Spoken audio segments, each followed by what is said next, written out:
There is no feeling of freedom quite like when you get to put furniture in your home for the very first time. You get to inject your taste, your aesthetic, and your lifestyle into the living space you've purchased. From the color of the walls to the fabric on the couch to the places the dust bunnies will be able to hide, it's all up for you to determine. That being said, filling your home with necessary furniture that reflects your aesthetic doesn't come cheap. And if you're anything like me, and you have a certain proclivity for the finer things in life, the cost of your furniture can really pile up. But how much can some wood that's slapped together in a fancy way really cost you? Well, today we're going to find out, because we're going to take a look at the most expensive furniture ever sold. Harrington Commode, $5 million. When you hear the name Chip and Dale, you're probably either thinking of the famous furniture designer, two Disney chipmunks, or some chiseled guys dancing. And though it'd be thrilling to educate you on the latter, today we're talking about furniture. Thomas Chippendale was a cabinet maker and furniture designer whose work shaped the world of interior design so much they are still replicated to this very day, even though old Thomas Chippendale passed away back in 1779. Average furniture that harkens back from the 1700s is worth hundreds of thousands of dollars. But if you can find a Chippendale,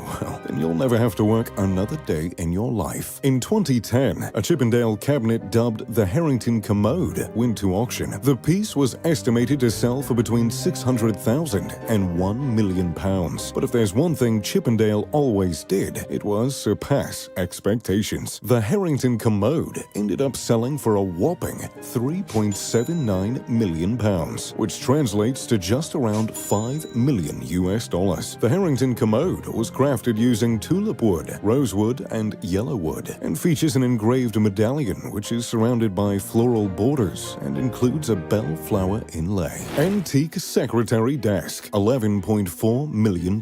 Picture the scene. You're a merchant in a colony controlled by Britain. You're kind of peeved about this whole taxation without representation thing people have been carrying on about, and you need a desk to write some strongly worded letters on. Well, what is a gentleman to do? Well, you could always purchase a desk made by John Goddard. John Goddard was a Quaker who was known for making block front designed furniture, which sells for quite a pretty penny. If you could go back in time and get John to craft you a desk, you could sell it today for a couple $1 million easy. Back in 1989, a Goddard and Townsend desk crafted in 1760 sold for a whopping $11.4 million, making it the most expensive piece of American furniture ever sold. The desk, known as the Goddard and Townsend Secretary Desk, stands at around 9 feet tall and is only one of 9 known to exist. Pre-revolutionary furniture in general is hard to come by, so a solid mahogany desk expertly crafted by one of the most recognized artisans of that era is even more rare.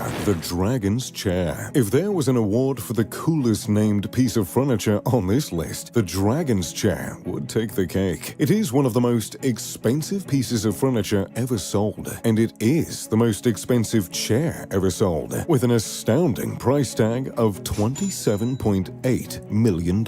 I'm sure your imagination is running wild. Perhaps it's shaped like a dragon's mouth and studded with diamonds. Well, surely it must be handcrafted from petrified wood and chiseled sapphires. Well, I'm sorry if this disappoints at all, but the chair is in fact none of those things. In fact, the material used on the chair is fairly plain. However, the hands that the chair has passed through are anything but. The Dragon's Chair was crafted between 1917 and 1919 by famous designer Eileen Gray, who is regarded as a leading pioneer of the modernist movement in design and architecture. Eileen took a fierce interest in Japanese lacquerware and trained with an expert, Seizo Sugawara, to perfect the art form. Eileen took her knowledge of lacquerware and put it to good use on the Dragon's Chair, which she created for Suzanne Talbot. The chair is crafted with leather made to resemble unfurling petals. The frame is crafted with sculpted, lacquered wood made to resemble 2 serpentine dragons who are intertwined. The dragons are embellished with clouds, harkening back to Eileen's love of Japanese design. The chair passed from the hands of Parisian art dealer Cesca Valois to the hands of Yves Saint Laurent. In In 2009, it was auctioned off at Christie's auction house in Paris, where it was expected to fetch between $2 to $3 million. But shockingly, it sold for nearly 10 times that when it was purchased once again by Valois for a whopping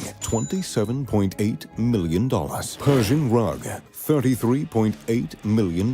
Now, I might break the rules a bit here, and I do hope you'll bear with me a little bit. I know we're talking about the most expensive furniture ever sold, and a rug is technically a furnishing, but as the dude would say, it can really tie a room together, man. And frankly, the Clark Sickle Leafs rug's selling price of $33.8 million alone should gain it the rightful privilege to be on this list. That's right, a rug, and not even a large one, sold for $33.8 million. The rug was originally crafted in the 17th century and is believed to have been hand-woven in Kerman, which is a mountainous province in Iran. The name Clark Sickle Leaf Rug is attributed to the distinct gold sickle leaf pattern that is woven into the intricate rug. The rug is a Kerman rug, which are known for having soft color and naturalistic designs. One thing that makes this rug unique, however, is the bright red coloring. While red is often used in these rugs, this is believed to be the vase technique carpet that has a red ground. Additionally, the dark blue border makes this rug truly stand out from the crowd. The rug was originally obtained by William A. Clark and placed in Washington's Corcoran Gallery of Art. When the gallery released the item, it was sold by Sotheby's in New York, where it was expected to fetch around $10 million. However, the anonymous bidder who eventually purchased the rug wasn't going to let it go without a fight. After 10 minutes of intense bidding, the rug was sold for $33.8 million, setting a record for the most expensive rug and also the most expensive piece of Islamic art ever sold. The Badminton Cabinet, $36.7 million. And finally, we've reached the most expensive piece of furniture ever sold. And my, is it a doozy. The Badminton Cabinet, or Badminton Chest, was auctioned off in 2004 and was sold for an insane $36.7 million.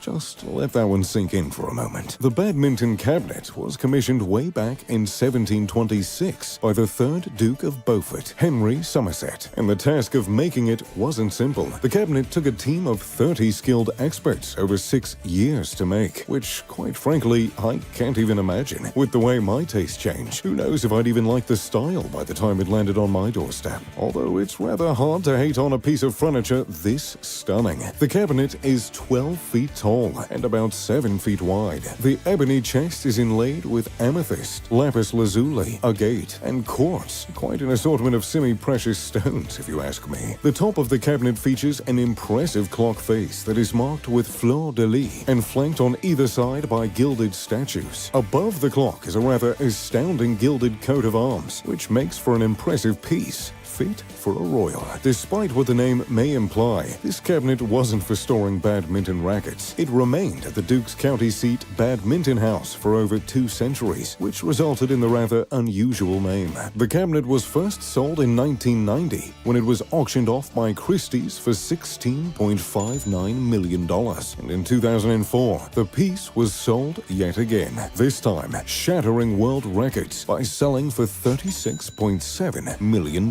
So, there you have it, the most expensive furniture in the world. Which one of these did you find the most interesting? Let me know in the comments down below. If you enjoyed the video, make sure to leave a like and subscribe. Oh, and maybe turn on post notifications. As always, I'm